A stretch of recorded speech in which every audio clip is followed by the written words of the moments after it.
موضوع الدرس الآداب الإلهية للأنبياء والمرسلين والدعاة من بعدهم سورة الشورى تفسير ابن كثير. الحمد لله رب العالمين والصلاة والسلام على أشرف الأنبياء وسيد المرسلين سيدنا محمد وعلى آله وأصحابه أجمعين. اللهم صل على سيدنا محمد وعلى آل سيدنا محمد كما صليت على إبراهيم وعلى آل إبراهيم في العالمين إنك حميد مجيد. أعوذ بالله من الشيطان الرجيم. بسم الله الرحمن الرحيم. فلذلك فادع واستقم كما أمرت ولا تتبع أهواءهم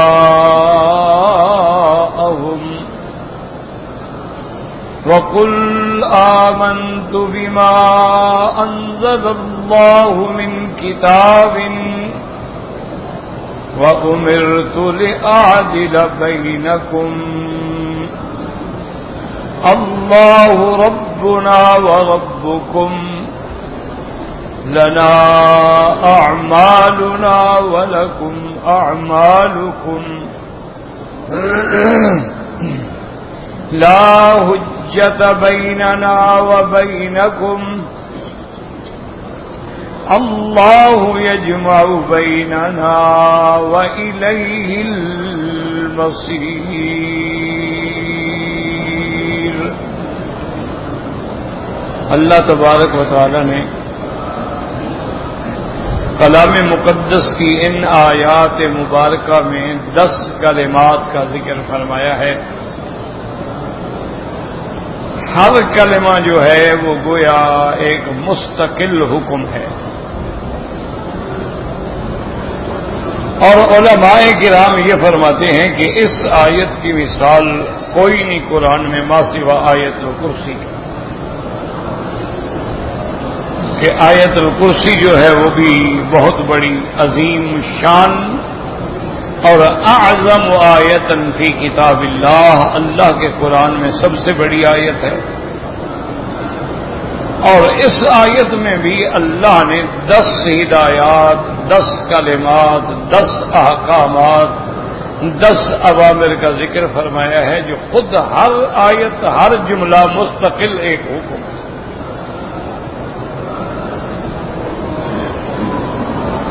اب اس سے پہلے آپ ذرا ذہن میں تھوڑا سا سابقہ آیات کو بھی رکھ لیں کہ اللہ نے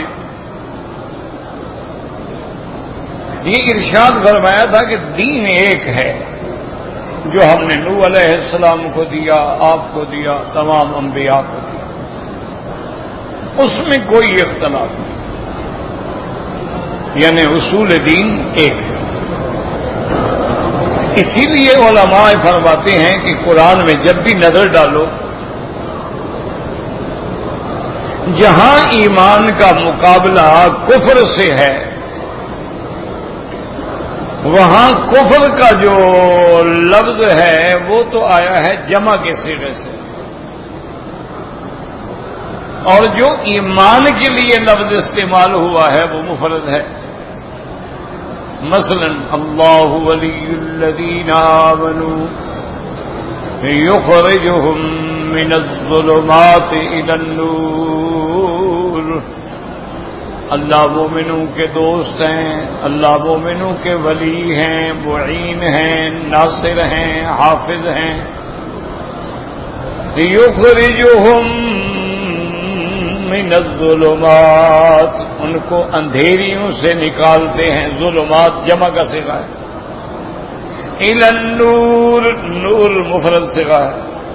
تو اس سے معلوم ہوا کہ کفر جو ہے وہ تو ظلمات ہیں، اس کے تو کئی قسمیں ہیں، لا تعد ولا تحصى، لیکن ایمان ایک ہے، اس میں کوئی جھگڑا نہیں، کوئی اختلاف نہیں.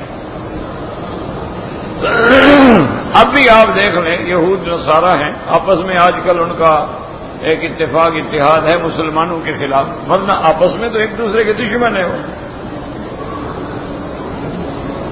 یہ تو اسلام کے خلاف جب بات ہو تو پھر الکفر ملت واحدہ، تمام کفر پھر ایک ہو جاتا ہے اور مسلمان ایک نہیں ہوتا۔ ہر کسی کی اپنی راگنی ہے، اپنا راگ ہے۔ لیکن اصل اگر آپ دیکھیں گے تو یہود اور نصارہ میں تو اتنا بڑا بودھ بین المشرقین ہے، اتنا بڑا بغض ہے، اتنا بڑی یعنی تفاوت ہے کہ بندہ سوچ ہی نہیں سکتا۔ یعنی حضرت عیسیٰ علیہ السلام کے ماننے والے نصارہ جو ہیں، ان کے نزدیک تو عیسیٰ علیہ السلام نعوذ باللہ خدا کا بیٹا ہے یا خود خدا ہے، اور ان کے نزدیک تو بی بی مریم بھی الہ ہے، خدا ہے۔ اور اس کے مقابلے پہ یہودیوں کا عقیدہ یہ ہے کہ نعوذ باللہ حضرت عیسیٰ تو حلال کی اولاد ہی نہیں ہے۔ اب دیکھو کتنا بڑا فرق ہے، ایک جماعت ان کو خدا مانتی ہے، دوسری کہتے ہیں نہیں نہیں وہ تو یوسف النجار کا بیٹا ہے، یوسف النجار کا تعلق تھا نعوذ باللہ نجائز بی بی مریم سے، اس سے پیدا ہوا، انہوں نے اس گناہ کو چھپانے کے لیے کہا اللہ نے مجھے بغیر خامد کے بچہ دیا ہے۔ دیکھو دونوں کے درمیان کتنا بغض ہے۔ اسی طرح قرآن فرماتا ہے کہ قالت الیہود لیست النصارى علی شیء وقالت النصارى لیست الیہود علی شیء، کہ یہودی یہ دعویٰ کرتے ہیں کہ ہم حق پہ ہیں، نصرانیوں کے پاس تو کچھ بھی نہیں، کوئی دلیل نہیں، کوئی حجت نہیں، اور نصارہ کہتی ہیں کہ ہم حق پہ ہیں، ان کے پاس کوئی دلیل نہیں۔ اور پھر تاریخ کے تناظر میں دیکھیں تو ان کی تو اتنی بڑی دشمنی ہے آپ سوچ ہی نہیں سکتے کہ جب بخت النصر یعنی عیسائیوں کے بادشاہ کی قوت آئی، غلبہ آیا، اس نے ایک دن میں مسجد اقصی اور اس کے ارد گرد میں 6 لاکھ یہودیوں کو قتل کر دیا۔ مسجد اقصی اجاڑ دی اور ساری دولت دنیا لوٹ کے نکل گیا۔ ان کی تو اتنی بڑی دشمنی ہے، یہ الگ بات ہے اسلام کے خلاف مکٹھے۔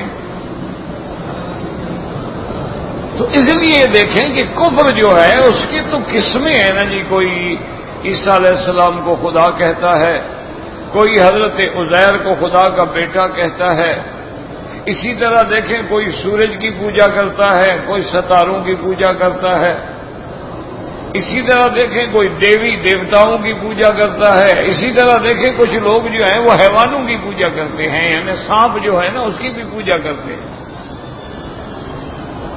گائے جو ہے ان کے نزدیک وہ ایک بڑا مقدس یعنی جانور ہے، اس کا ذبح کرنا حرام ہے، یعنی خود مر جائے، بیمار ہو کے چر چر کے مر جائے اس کی کوئی بات نہیں، لیکن ذبح نہ کرو۔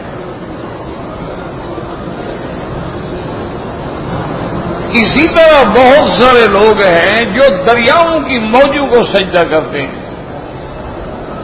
ہمارے یہاں آپ دیکھ لیں کتنے لوگ ہیں، کتنے انواع ہیں، کوئی مزاروں پہ سجدہ کرتا ہے، کوئی زندہ بزرگوں کو سجدہ کرتا ہے، اور ہر علاقے کا اپنا بزرگ الگ ہے۔ اسی طرح آپ دیکھ لیں کہ روافض اور شیعہ جو ہیں وہ کہتے ہیں کہ اللہ کی ذات جو ہے وہ حضرت علی کے اندر حلول کر گئی ہے، اب حضرت علی جو ہے وہ خود مولا ہے، اسی لیے آپ دیکھیں نا وہ کبھی علی نہیں کہہ گئے، مولا علی۔ ان کا عقیدہ یہ ہے، وہ کہتے ہیں کہ اللہ پاک نعوذ باللہ ثم نعوذ باللہ ثم نعوذ باللہ کہ حضرت علی کے اندر حلول کر گئے۔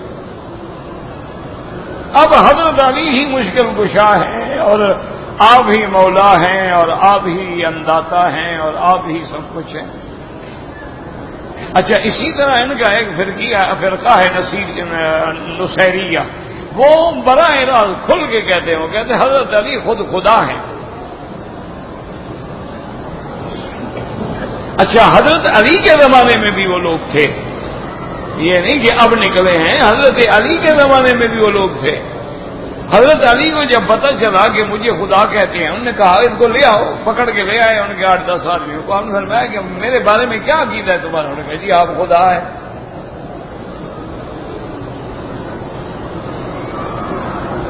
انہوں نے کہا شرم کرو، عقل کرو، خدا بیوی سے پاک، بچوں سے پاک، میری بیوی ہے، اولاد ہے، بچے ہیں، بچیاں ہیں. خدا کھانے سے پاک، میں کھاتا ہوں. خدا پینے سے پاک، میں پیتا ہوں. انہوں نے کہا جی آپ جو مرضی آئے کہہ رہے ہیں، بس ایک لباس ہے بشریت والا، ایک چولا ہے بشریت والا، اصل تو آپ خدا ہیں.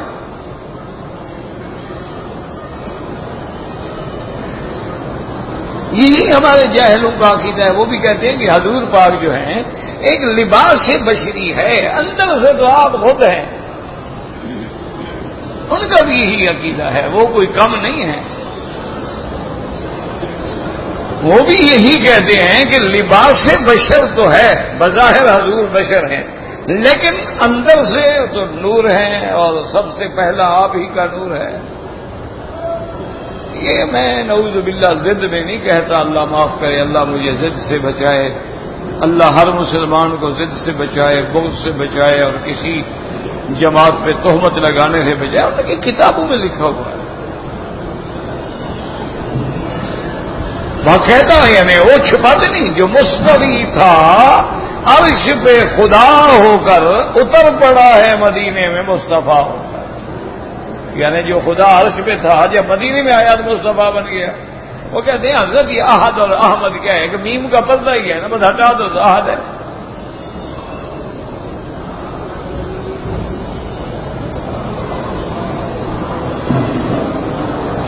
اور بعد جو کچھ تھوڑا سا جن کو فکر آیا یار خدا کہنے سے تو کہیں ہم کافر نہ ہو جائیں، انہوں نے ایک نیا فلسفہ، انہوں نے کہا محمد مصطفیٰ خدا تو نہیں ہے لیکن خدا سے جدا بھی نہیں ہے. یعنی ہیں تو ایک ملے ہوئے ہیں، لیکن مقصد ہے کہ خدا تو نہیں ہے لیکن خدا سے جدا بھی نہیں ہے.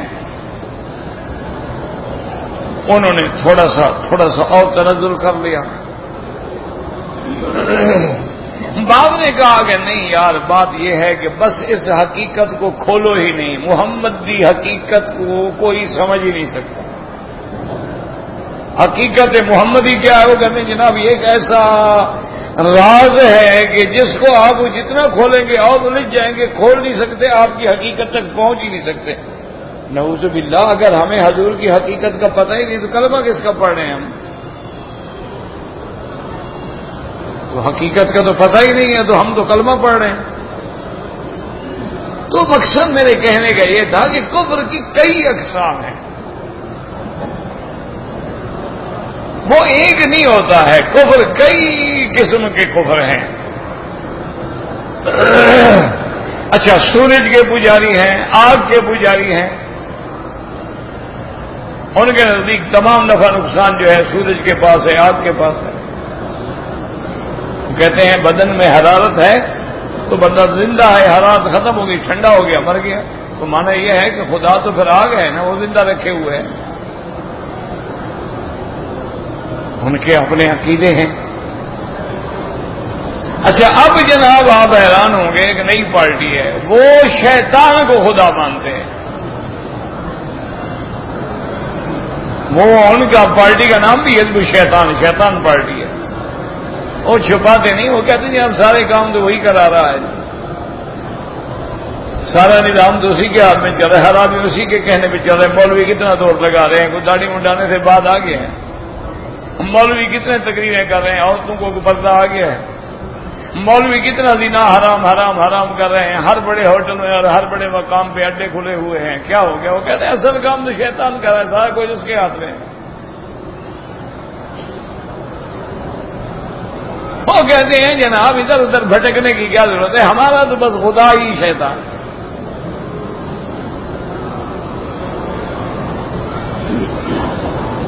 اور اسی طرح ایک وقت آئے گا جب ان کا عقیدہ واضح ہوگا، وہ کہیں گے دجال خدا ہے.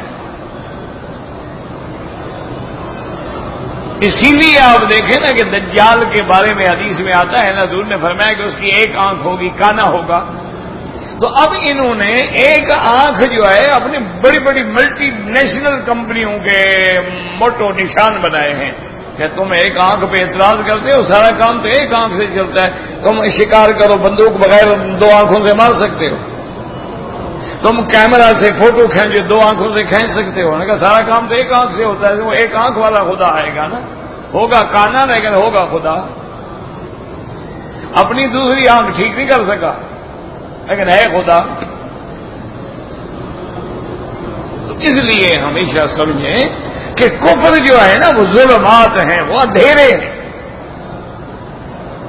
اسی لیے جو لوگ بدعات میں الجھ گئے وہ اندھیرے ہیں، لوگ سمجھتے نہیں.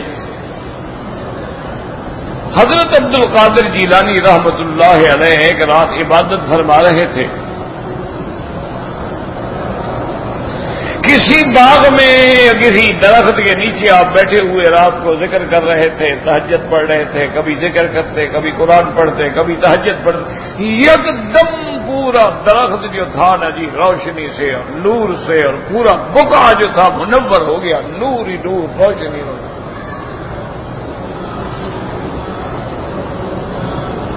ابھی آپ غور کر رہے تھے کہ بھئی یہ کیا حکمت ہے کہ آواز آئی کہ عبد القادر تم میرے اتنے مقبول بندے ہو اور تم نے میری اتنی عبادت کی ہے، میرا اتنا ذکر کیا ہے کہ آج کے بعد میں نے تم پر اپنی تمام فرائض، تمام اوامر، تمام احکام معاف کر دیے.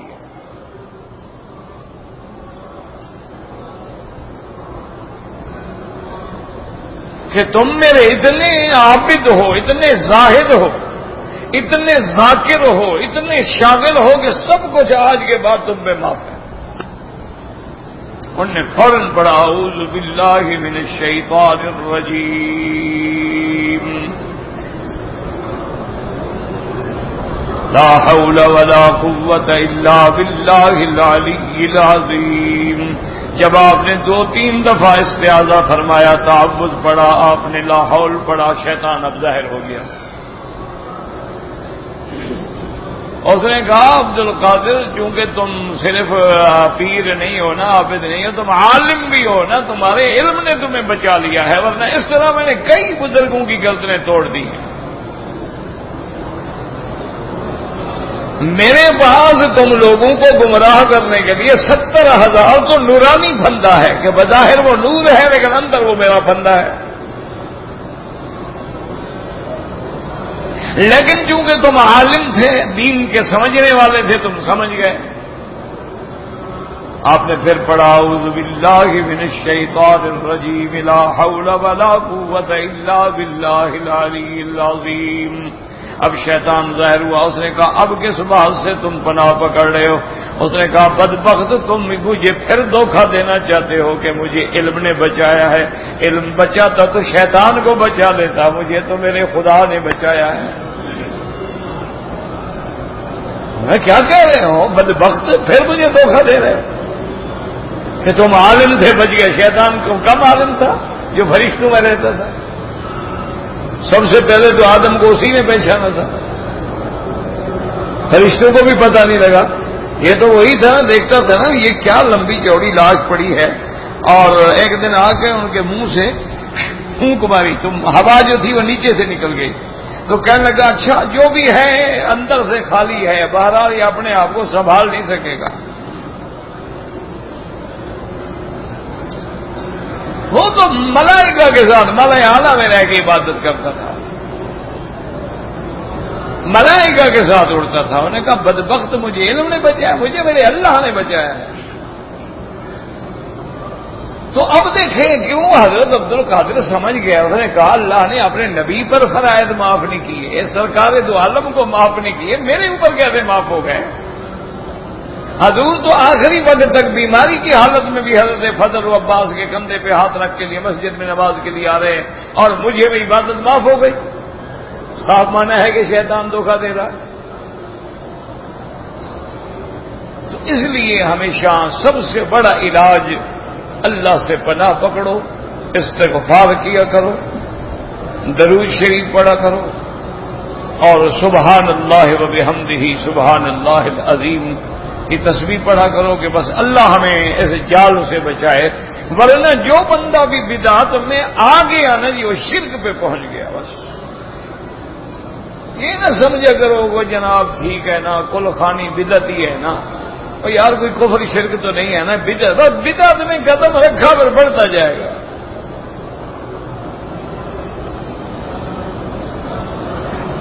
یہ بلا ایسی ہے نا بدعت. اور ایک مسئلہ ہمیشہ کے لیے دماغ میں رکھ لو. علماء نے لکھا ہے کہ ایک زانی ہے، شرابی ہے، قاتل ہے، دہشت گرد ہے، ڈاکو ہے، وہ توبہ کر سکتا ہے، اس سے توبہ کرنے کی امید ہوتی ہے، لیکن بدعتی سے توبہ کی امید بھی نہیں ہوتی. اس کی وجہ یہ ہے کہ جتنا بڑا ڈاکو ہو قتل کرنے کو اچھا تو نہیں سمجھتا نا. زانی ہے، شرابی ہے، لیکن جب ذرا ہوش ہے کہتے یار دعا کرو اللہ مجھے اس عذاب سے بچائے، بس میں مصیبت میں پھنس گیا ہوں. وہ اس کام کو اچھا نہیں سمجھتا. اور بدعت والا جب بدعت کرتا ہے وہ تو اس کو دین سمجھتا ہے، تو دین سے توبہ کیسے کرے؟ اس کے نزدیک تو وہ کام جو ہے وہ تو دین ہے، وہ تو حضور کی محبت ہے، اولیاء اللہ کی محبت ہے، بزرگوں کی محبت ہے، اس سے توبہ کیسے کرے؟ اس لیے ہمیشہ یاد رکھیں کہ کفر کے اندھیرے جو ہیں وہ جمع ہیں اور نور ایمان ایک ہے. حضرت نوح علیہ السلام سے لے کر میرے آقا حضرت محمد مصطفیٰ سب نے ایک ہی بات کی ہے. سارا قرآن کھول کے پڑھ لیں. وَإِلَىٰ عَادٍ أَخَاهُمْ هُودًا قال يا قوم اعبدوا الله ما لكم من إله غيره. حضرت ہود نے یہی دعوت دی کہ اے لوگوں اسی اللہ کی عبادت کرو، اس کے سوا کوئی الہ نہیں، کوئی معبود برحق نہیں. وَإِلَىٰ ثَمُودَ أَخَاهُمْ صَالِحًا قال يا قوم اعبدوا الله ما لكم من إله غيره. اسی کی عبادت کرو، اس کے سوا کوئی معبود برحق نہیں. وَإِلَىٰ مَدْيَنَ أَخَاهُمْ شُعَيْبًا قَالَ يَا قَوْمِ اعْبُدُوا اللَّهَ مَا لَكُم مِّنْ إِلَٰهٍ غَيْرُهُ. اسی کی عبادت کرو، اس کے سوا کوئی معبود برحق نہیں. اور یہی بات میرے آقا نے رحمت للعالمین نے اپنی امت کو سمجھایا. وَاعْبُدُوا اللَّهَ، اس کی عبادت کرو. وَلَا تُشْرِكُوا بِهِ شَيْئًا، اس کے ساتھ کسی چیز کو شریک نہ کرو. وَبِالْوَالِدَيْنِ إِحْسَانًا، اپنے والدین سے بھلائی کرو. اللہ کی عبادت کے بعد والدین کا ذکر کیوں آیا؟ قرآن کو سمجھو، کیونکہ اللہ خالق حقیقی ہے اور ظاہری طور پر تخلیق مجازی کا ذریعہ ماں باپ ہیں. ماں باپ ملتے ہیں تو بچہ پیدا ہوتا ہے. اللہ نے فرمایا اگر کسی کا میرے بعد احسان ہے تو اور والدین کا ہے، لیکن ان سے بھلائی تو کرو، ان کی عبادت نہ کرو. وہ تیری بھلائی کے مستحق ہیں، عبادت کے مستحق. اسی طرح اللہ تبارک و تعالی نے فرمایا وَلَقَدْ أَرْسَلْنَا إِلَيْكَ وَإِلَى الَّذِينَ مِن قَبْلِكَ. میرا مدنی ہم نے آپ کو بھی اور اب سے پہلے انبیاء کو بھی یہ بات بتلا دی ہے کہ صرف میری عبادت کرنی ہے اور کسی کی عبادت نہیں کرنی ہے. اور دوسرے مقام پہ کتنی سخت لفظ ہے لَإِنْ أَشْرَكْتَ. حالانکہ میرا محبوب تو گناہوں سے بھی پاک ہے، شرک تو بلائی اور ہے نا، ہر شرک سے بھی پاک، گناہوں سے بھی پاک، حضرت معصوم حضرت محمد مصطفیٰ. لیکن اللہ نے آپ کی امت کو ڈرانے کے لیے حضور کو خطاب کیا کہ لئن اشرکت لیحبطن عملک. میرے محبوب اللہ خدا نہ کرے بالفرض والتقدیر، اگر آپ نے بھی شرک کیا تو آپ کے عمل بھی برباد کر دوں گا. ایسی بلا ہے شرک. تو یہ باتیں سمجھا کرو. ہر آدمی سمجھتا ہے لیکن پھر جان کے مصیبت میں پڑتا. ورنہ کون ہے دنیا میں؟ ایمان سے کہو کون نہیں سمجھتا کہ خالق کون ہے، مالک کون ہے، رازق کون ہے، آسمانوں کے بنانے والا کون ہے، زمینوں کے بنانے والا کون ہے، ہمیں پیدا کرنے والا کون ہے؟ کون نہیں سمجھتا. اور جن کو تم حاجت روا مشکل کشا داتا کہتے ہو، انہوں نے تو کبھی مکھی بھی نہیں بنائی. اسی لیے قرآن کہتا ہے نا کہ میرا محبوب ان بدبختوں کو سمجھو کہ جن کے سامنے تم ہاتھ باندھ کے کھڑے ہو سجدے کر رہے ہو، انہوں نے تو مکھی بھی پیدا نہیں. وَإِن يَسْلُبْهُمُ الذُّبَابُ شَيْئًا لَا يَسْتَنقِذُوهُ مِنْهُ. اگر ان پر تم عطر لگا دو، کوئی مکھی آ کے بیٹھ کے ان کے عطر کو چوس لے، یہ تو مکھی کو پکڑ کے وہ عطر بھی نہیں لے سکتے، تمہاری کیا مدد کریں گے؟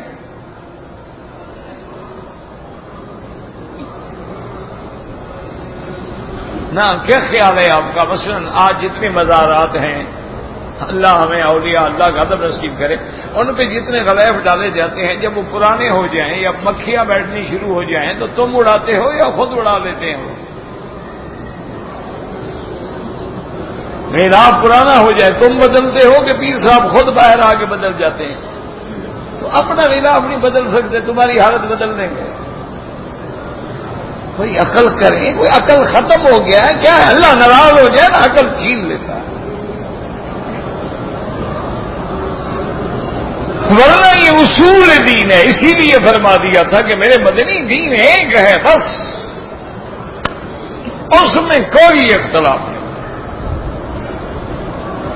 احکام فروعی میں اختلاف ہوتا ہے، اصول میں کوئی اختلاف نہیں. اور اللہ پاک نے آگے مذمت کی ان لوگوں کی کہ جب میرے نبی آ گئے، کتابیں آ گئیں، علم آ گیا، پھر بھی جھگڑتے. اچھا جب یہ ثابت ہو گیا کہ دین ایک ہے، اس میں کوئی اختلاف نہیں، تو اب اللہ حکم دے فرمایا فَلِذَٰلِكَ فَادْعُ. یہاں دیکھیں 10 جملے ہیں اسی آیت میں، 10 یعنی مستقل جملے ہیں. پہلا جملہ کیا ہے؟ فَادْعُ. دوسرا کیا ہے؟ وَاسْتَقِمْ كَمَا أُمِرْتَ. تیسرا کیا؟ وَلَا تَتَّبِعْ أَهْوَاءَهُمْ. چوتھا کیا ہے؟ وَقُلْ آمَنْتُ بِمَا أَنزَلَ اللَّهُ مِنْ كِتَابٍ. پانچواں کیا ہے؟ وَأُمِرْتُ لِأَعْدِلَ بَيْنَكُمْ. چھٹا کیا ہے؟ اللَّهُ رَبُّنَا وَرَبُّكُمْ. ساتواں کیا ہے؟ لنا اعمالنا ولکم اعمالکم. آٹھواں کیا ہے؟ لا حجت بیننا وبینکم. نواں کیا ہے؟ اللہ یجمع بیننا. اور 10واں کیا ہے؟ وإلیہ المصیر. یہ 10 مستقل جملے ہیں. فَلِذَٰلِكَ یعنی جب یہ بات واضح ہو گئی کہ دین ایک ہے، فَلِذَٰلِكَ فَادْعُ. میرا مدنی اب دعوت دو قوم کو توحید. جب یہ بات واضح ہو گئی کہ دین ایک ہے اور صرف دعوت نہیں، فَاسْتَقِمْ كَمَا أُمِرْتَ. پھر اپنی اس دعوت پہ خود بھی جمے رہو جیسے اللہ نے حکم دیا ہے. اس لیے ہمیشہ یاد رکھیں کہ جب تک دائی اپنی دعوت پہ خود نہ جمے پھر زبان میں اثر نہیں ہوتا. وہ ایک مثال ہے نا، ہے تو اللہ جانے تاریخی قصے ہیں، کوئی سچے ہوتے ہیں کوئی جھوٹے ہوتے ہیں، اعتبار تو نہیں ہوتا. لیکن بہرحال ایک بزرگ کے پاس ایک عورت آئی، چھوٹا بچہ ساتھ لے کے آئی. اس نے کہا میرا پوتا ہے حضرت، یہ بڑا گڑ کھاتا ہے، ہم گڑ چھپاتے ہیں، جہاں بھی چھپائیں یہ کہیں نہ کہیں سے ڈھونڈ لیتا ہے، دوسرے گھروں سے بھی لے سارا دن گڑ کھاتا رہتا ہے. ڈاکٹر کہتے ہیں بیمار ہو جائے گا، صفرا ہو جائے گی، میٹھا کھا کھا کے یہ بیچارہ خراب ہو جائے گا، اس کو روکو. ہم تو روکتے ہیں، کیا کریں؟ اس کے لیے دعا کرتے ہیں اللہ اسے گڑ چھڑوا دے. فرمایا بی بی کل آنا، دعا کروں گا. وہ بیچاری چلی گئی. جو شاگرد بیٹھے تھے انہوں نے کہا حضرت ایک بوڑھی عورت ہے بیچاری لکڑی پہ دھکے کھا کھا کے آئی ہے، آج اگر دعا کر دیتے تو کیا آپ کا بگڑ جاتا، آپ کل بیچاری پھر آئے۔ انہوں نے کہا اللہ کے بندے میں نے خود صبح گڑ سے ناشتہ کیا تھا، خود گڑ کھا کے بیٹھا تھا، اس کو کیسے دعا کروں گے گڑ چھوڑ دے؟ گڑ کھانا کوئی حرام تو نہیں ہے نا، حلال چیز ہے، میں نے خود کھایا ہوا تھا۔ تو جب آدمی خود عمل نہ کرے تو دوسرے پہ کیسے اثر؟ اس لیے یاد رکھیں، اس کو عربی میں کہتے ہیں کہ کامل للنفس ہی، پہلے اپنے نفس میں کمال حاصل کرو، اس کے بعد کامل لغیرہ، پھر دوسرے کے کمال کا ذریعہ بنو۔ اگر تم کامل نہیں ہو تو کسی دوسرے کو کیا ہدایت کرو گے؟ اسی لیے قرآن دیکھیں نا، سب سے پہلا حکم میرے محبوب پہ کیا آیا تھا کہ یا ایھا المزمل قم اللیل الا قلیلا، اے کپڑے پہ لپٹ کے سونے والے میرے مدنی محمد مصطفیٰ۔ مزمل مانا کسی کپڑے میں لپٹ کے سونا، کوئی چادر اوڑھ کے سو جانا۔ یہ کالی کملی تو پتہ نہیں مولویوں نے بنا لی ہے کہیں سے، مزمل کا مانا کالی کملی نہیں ہوتا، یہ بادشاہ لوگ ہیں نا جی، جو مرضی ہے بنا لیں۔ ان کا کیا ہے جی، مولوی سے اللہ بچائے۔ وہ عربی کہتے ہیں نا یہ بڑے طویل اللسان ہوتے ہیں، ان کی زبان اتنی لمبی ہوتی ہے، ان کی زبان سے خدا محفوظ رکھے۔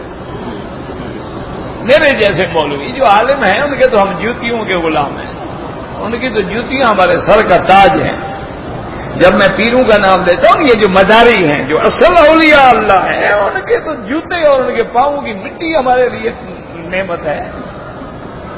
یہ جو مداری بنے ہوئے ہوتے ہیں نا، نہ نماز نہ روزہ نہ حج نہ زکات نہ دین نہ خدا نہ رسول، بس پیر ہے۔ ان کو ہم نہیں مانتے، جو مرضی کر لیں آپ۔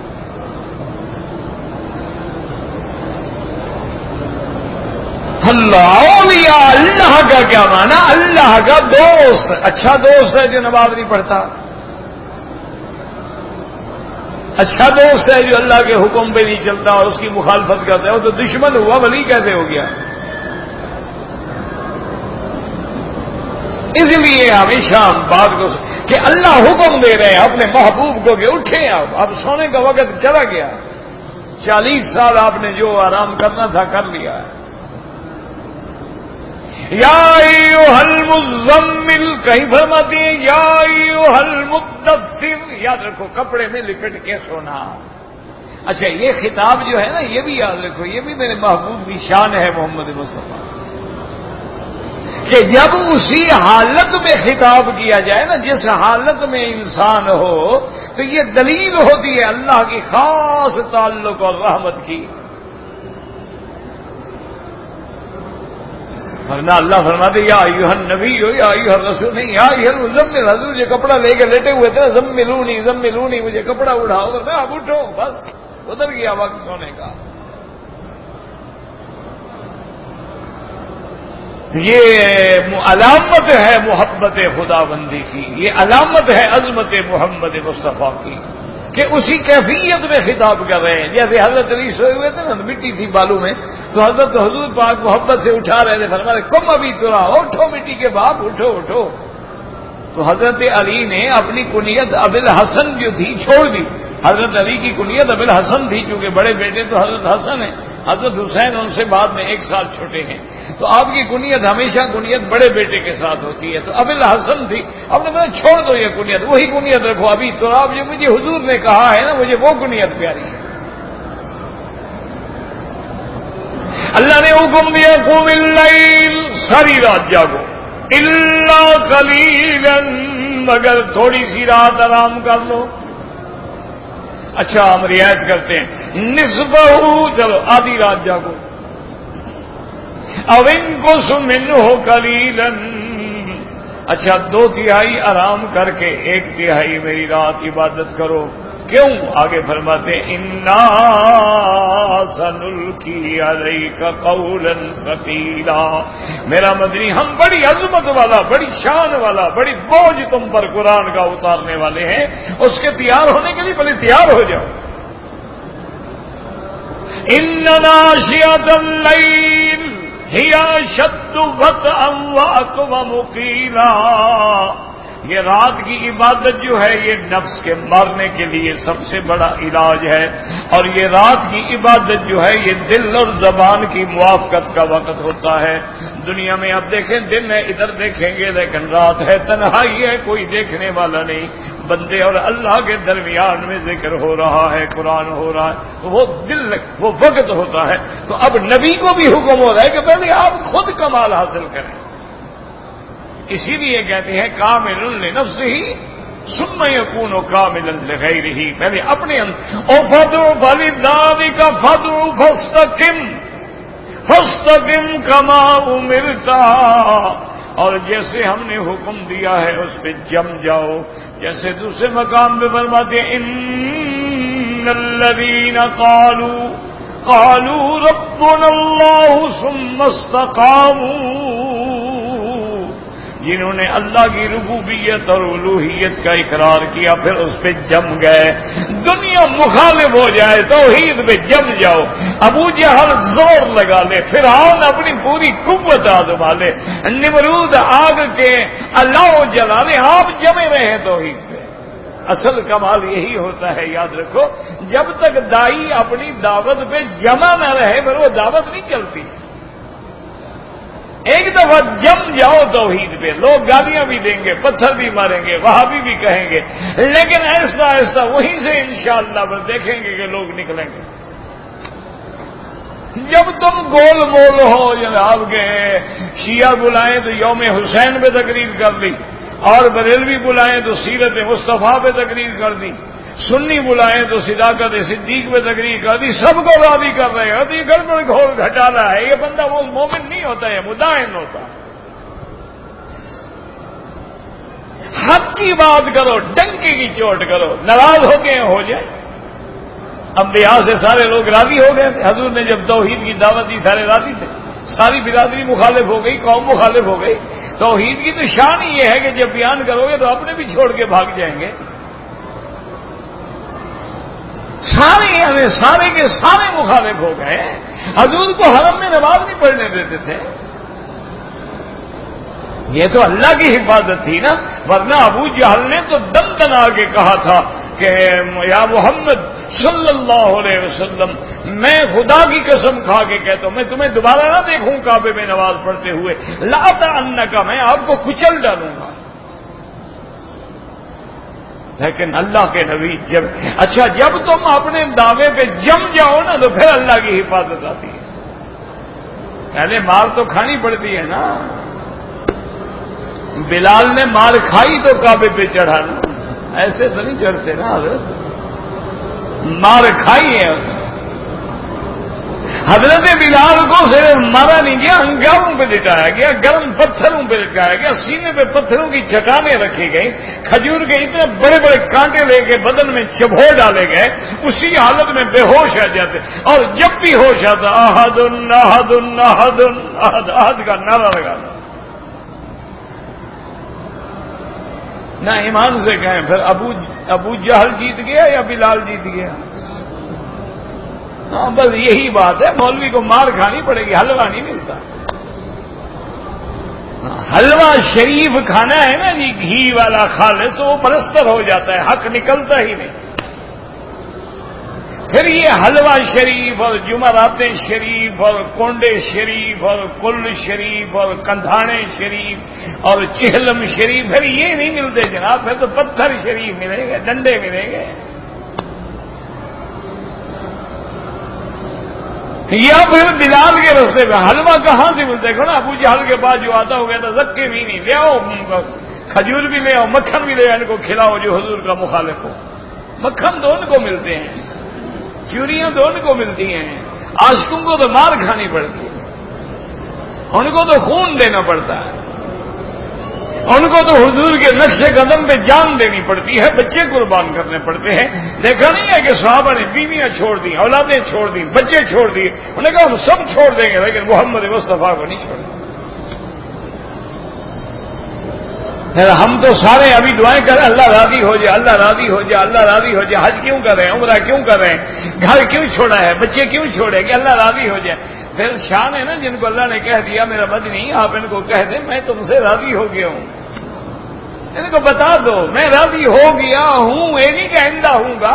راضی ماضی کا صیغہ ہے، راضی اللہ عنہم، اللہ ان سے راضی ہو گیا اور وہ بھی اپنے اللہ سے راضی ہو گئے. مقام دیکھو نا جی کہ اللہ کا راضی ہونا بڑی اللہ فرمایا. صرف میں اسی لیے ایک دفعہ جبریل آئے، انہوں نے کہا کہ ان ربک یقرئک السلام، محمد عربی صلی اللہ علیہ وسلم آپ پر اللہ نے سلام بھیجا ہے اور آپ کو اللہ نے حکم دیا ہے. اللہ فرماتے ہیں کہ میرا سلام اپنے ساتھی ابو بکر کو بھی پہنچاؤ. حضور نے فرمایا ابو بکر اللہ نے تم پر بھی سلام بھیجا ہے. کہا یا رسول اللہ ان اللہ سمانی من فوق العرش، اللہ نے عرش سے میرا نام لے کے سلام بھیجا. فرمایا ہاں ان اللہ سما گیا ابو بکر، اللہ نے میرا نام لیا ہے. اچھا پھر صرف سلام نہیں بھیجا، اللہ نے فرمایا میرے مدنی پاک اپنے ساتھی کو کہہ دو اللہ نے سلام بھی بھیجا ہے اور اللہ فرماتے ہیں انا راضن عنکا یا ابی بکر، ابو بکر میں تم سے راضی ہوں، میں تم سے. صرف اس پہ بھی بس نہیں، آگے حدیث سنیں. اللہ نے فرمایا ابو بکر میں تم سے راضی ہوں لیکن یہ بتاؤ تم بھی مجھ سے راضی ہو. حل انت راض عنی، کیا تم بھی مجھ سے راضی ہو؟ فبکا ابی بکر، ابو بکر بے تحاشا رو پڑے اور کہا رضیت ربی، یا رب میں راضی ہوں، میں راضی ہوں آپ نے جو مجھے انعام دیا. ایسے تو نہیں ہے نا کہ اگر ہجرت کی رات ہے تو ابو بکر ہے، مار کھانے والی بی بی اسما ہے، بیوی بن کے خدمت کرنے والی بی بی عائشہ ہے، غار میں روٹی پہنچانے والی ابو بکر کی بیٹی ہے، راستہ دکھانے والا ابو بکر کا بیٹا ہے اور ساتھ لے کے جانے والا ابو بکر کا غلام ہے. حضر ہے، سفر ہے، ایک لمحے کے لیے بھی ابو بکر نے ساتھ نہیں چھوڑا. اللہ نے فرمایا ابو بکر تم میرے مدنی کے اتنی عاشق ہو، تم نے غار میں نہیں چھوڑا، میں تمہیں مزار میں بھی نہیں چھوڑوں گا، وہاں بھی محمد کے ساتھ لٹا دوں. صلی اللہ علیہ وسلم رضی اللہ عنہم. دعا کریں اللہ ہم سے بھی راضی ہو جائے، دعا کرو اللہ راضی ہو جائے، اللہ عالم اسلام سے راضی ہو جائے. دل سے دعا کیا کرو. پاکستان بڑے مشکل حالات میں ہے، دشمن کی نظر ہے آپ کی قوت پہ، آپ کی طاقت پہ، اور اس وقت آپ کفر کے شکنجے میں آئے ہوئے ہیں اور الیس منکم رجل رشید، لیکن اللہ کی رحمت سے ہم نا امید نہیں ہیں. اللہ پاک رحمت فرمائے اور اللہ حفاظت فرمائے اور اللہ تبارک و تعالی اپنی قدرت کے ساتھ محفوظ رکھے اور اللہ اس بلد الامین کو بھی ہر فتنے اور ہر شرارت سے قیامت تک محفوظ رکھے. کوئی آدمی دین کے لیے جا گئے تھے، پکڑے گئے، دین کے لیے امتحان آتے ہیں، اللہ مدد کریں گے انشاءاللہ.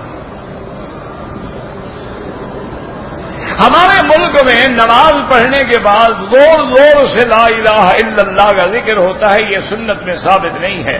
سنت یہ ہے کہ ہر آدمی سبحان اللہ الحمدللہ اللہ اکبر لا الہ آہستہ آہستہ پڑھے. یہ نہیں ہے کہ زور سے سارے مل کے پڑھیں، یہ ثابت نہیں ہے.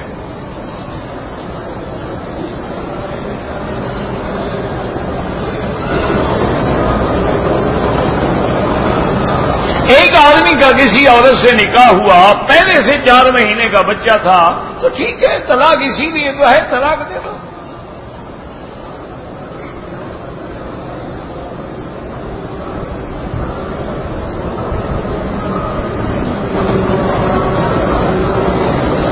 کہتے ہیں جی کہ عورتیں اور مرد آئے تھے، ٹکٹیں کنفرم کرا کے گئے تو ایئرپورٹ سے واپس کیا 8 دن. اللہ مدد کا مشکل حل کرے بھائی، میں کیا کر سکتا ہوں.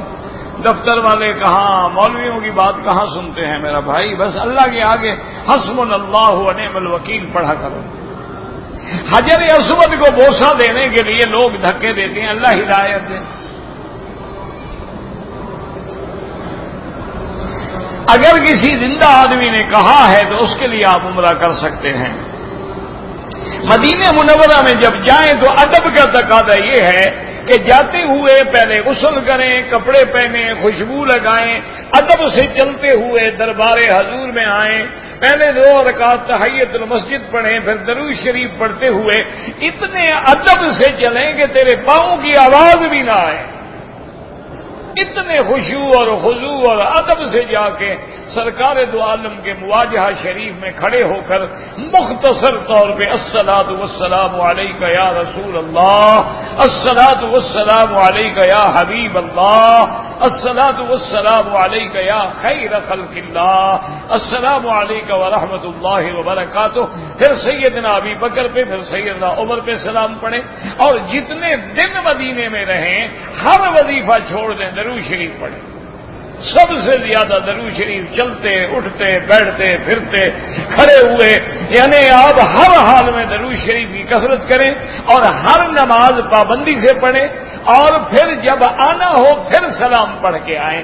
یہ روزانہ جا کے سلام پڑھنا جو ہے وہ سنت نہیں ہے، روزانہ وہاں بیٹھ کے درود پڑھیں، جاتے ہوئے سلام پڑھیں، پھر آتے ہوئے سلام پڑھیں۔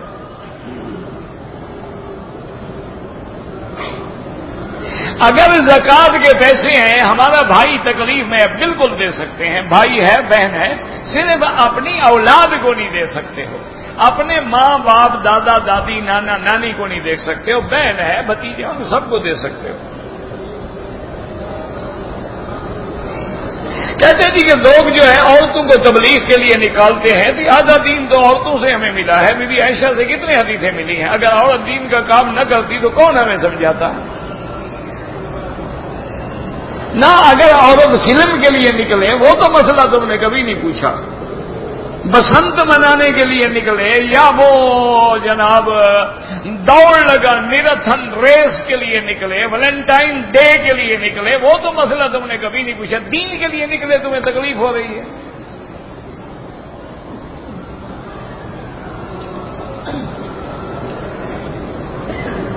طواف کا ثواب جس کو چاہے دے دیں، مجھے بڑے بڑے وسوسے آتے ہیں، وسوسوں کا کوئی فکر نہ کرو، وسوسے اسی کو آتے ہیں جس کا ایمان ہوتا ہے، ایمان نہ ہو تو شیطان پریشان کیوں کرے؟ جب وسوسے اللہ نے معاف کر دیے ہیں فکر کرنے کی ضرورت ہی نہیں۔ اچھا بعد بزرگوں نے ایک علاج لکھا ہے، وہ کہتے ہیں 2 نفل پڑھ رہے ہو نا، وسوسے ڈال رہا ہے، سلام پھر کے اور 2 نفل شروع کر دو، پھر وسوسے پھر اور 2 نفل شروع کر، وہ شیطان تنگ آ جاتا ہے، وہ کہتے ہیں یار یہ تو چھوڑتا ہی نہیں، بس ایسے بھاگو دور ہو جاؤ، نے کہا اس کو اسی عبادت کی مار دو۔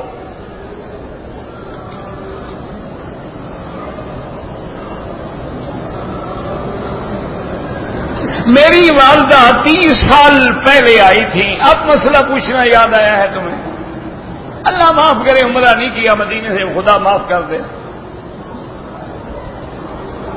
انہوں نے 14 چکر صفا مروا کے لگا دے، ہو گیا بھائی، 30 سال گزر گیا، ابھی تک مسئلہ پورا نہیں ہوا، ہو گیا، 14 ہی لگائے نا، 4 تو نہیں لگائے، زیادہ ہو گئے نا، کم تو نہیں ہوئے نا۔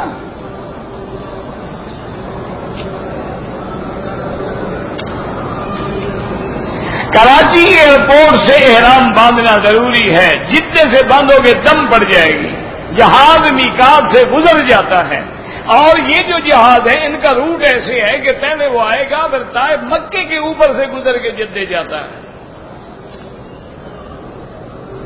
اگر کوئی کافر ہو اس کو زمزم یا کھجور دے سکتے ہیں، بالکل دے سکتے ہیں، ابو جہل نہیں کھاتے تھا کھجور مدینے کی، زمزم نہیں پیتے تھے کافر، کیا ہے؟ تم اس نیت سے دو کہ اللہ اس کے ذریعے اس کو ہدایت ایمان نصیب فرما۔ اگر کوئی غیر مسلمان گھر میں مہمان ہے بالکل کھانا کھلائیں۔ حضور پاک کے پاس آپ کی بی بی آئی کہ یا رسول اللہ میرے ابا آئے ہیں ابو سفیان اور وہ مشرک ہیں، آپ نے بولا سلی ابا کی، اپنے ابا کی خدمت کرو، کھانا کھلاؤ، عزت کرو، کافر ہے تو کیا ہو گیا؟ کافر بھی مہمان آئے اس کی تکریم کرو، اس کی عزت کرو، کھانا کھلاؤ، اس کے کھانا کھانے سے برتن پلید نہیں ہو جاتے، ویسے دھو دیں، پلید تب ہوگا جب پلیدی کوئی لگائے۔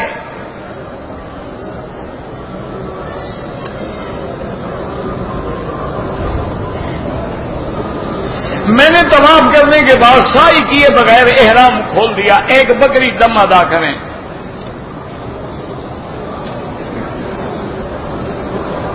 مسجد عائشہ سے عمرہ کرنا بالکل جائز ہے، امام ابو حنیفہ اور امام شافعی رحمۃ اللہ علیہ کے نزدیک آپ نے کتابیں بھیجی ہیں، میرے ساتھی بیٹھے ہیں، وہ جو کراچی سے کتابیں ہیں تو ان کو دے دیں. یہ بھائی آپ نے انگریزی میں لکھا ہے، میں انشاءاللہ اگلے سال پڑھوں گا، پھر آپ کو جواب دوں گا. ان شرح بچی کا نام رکھا گیا ہے، کوئی یہ نام تو نہیں ہے. تو علم نشرح لک صدرک قرآن کی آیت ہے. آج کل لوگوں نے رواج بنا رکھا ہے کہ نئے سے نیا نام رکھو. کوئی نام نہیں ہے ان شرح.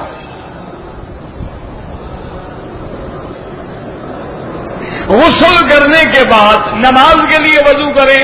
اگر غسل سے پہلے تم نے وضو کر لیا تھا اور وضو کی کوئی ضرورت نہیں کیا تھا تو پھر کرو.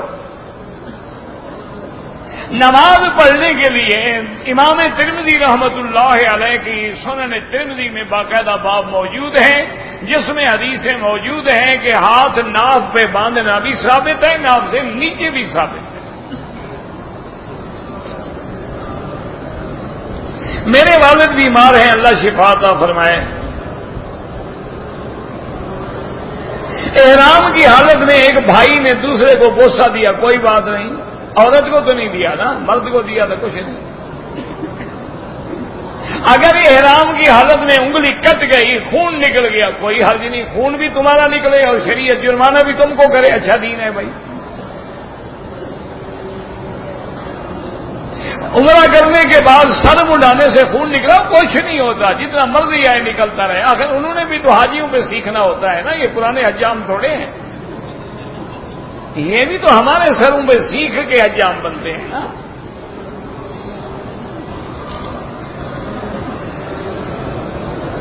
کہتے جی کہ اگر خواتین کے حقوق کے اداروں میں نوکری کریں، غیر مردوں سے اختلاط نہ ہو، عورت کی نوکری جائز ہے. لڑکیوں کے مدرسے ہیں، عورتوں کے مدرسے ہیں، ہسپتالوں میں کام ہے، وہ جائز ہے. کوئی اختلاط غیر مرد سے بچو.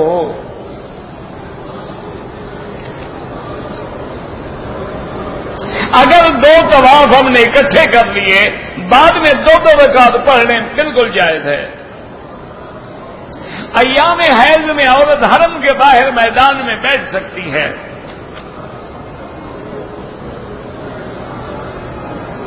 اگر بیوی کے پاس دولت ہے، وہ اپنے خامد کو پیسے دے دے حج کے لیے، بالکل حج ہو جائے گا. خامد کو پیسے دے کے مالک بنا دے تاکہ اس کا بھی فرض ادا ہو جائے، تمہارا بھی فرض ادا ہو جائے.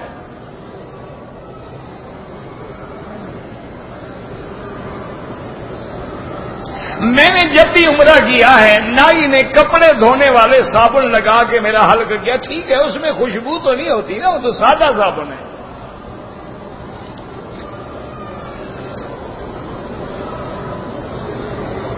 بہرحال مدینہ منورہ جب بھی جائیں، اللہ نصیب کرے، تو اب واپسی پہ عمرہ لازم ہے، وہ میقات ہے.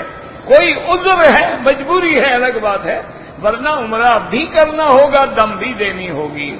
اللہم صلی علی سیدنا محمد وعلی آل سیدنا محمد وبارک وسلم.